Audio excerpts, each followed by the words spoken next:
Problem solving itu apa sih? Gitu ya. Jadi problem solving adalah keterampilan menyelesaikan masalah atau tantangan hidup gitu.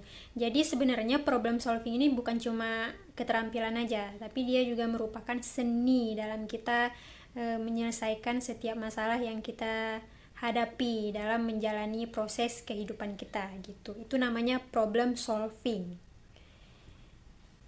Jadi, di setiap masalah atau tantangan hidup yang kita temukan, jika kita menganggapnya sebagai proses untuk belajar, ya, fokus ke sisi positifnya, maka kita akan menjadi orang yang bertumbuh dan berkembang. Tapi kalau kita melihat itu sebagai hambatan dalam hidup, kita nggak bisa maju.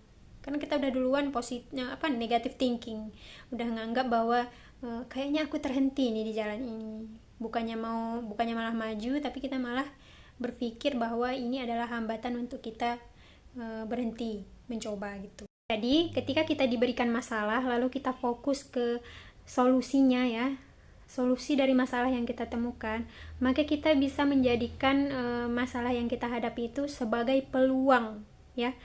Peluang ke depan tuh apa yang akan kita dapatkan dari masalah yang udah kita ikuti prosesnya gitu. Kemudian ya, ketika kita mencoba hal baru lalu membuat keputusan dan ternyata keputusan yang kita buat itu salah gitu.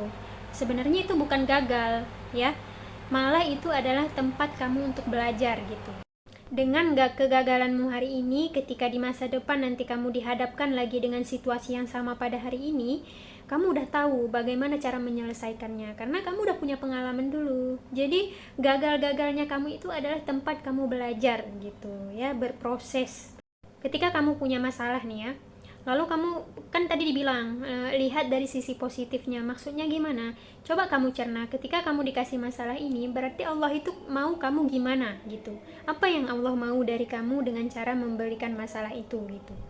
Pikiran-pikiran yang seperti itu akan fokus membuat kamu untuk mencari solusi gitu ya. Dari solusi-solusi yang kamu temukan itu juga akan semakin meningkatkan daya juangmu dalam menyelesaikan masalah yang kamu hadapi gitu. Jadi kalau misalnya dikasih masalah itu jangan fokus ke merasa bahwa itu hambatan, tapi menganggap bahwa itu adalah tempat untuk kamu berproses, bertumbuh gitu. Kemudian ya, ketika kamu dikasih masalah, pasti kamu memikirkan beberapa solusi, ya kan?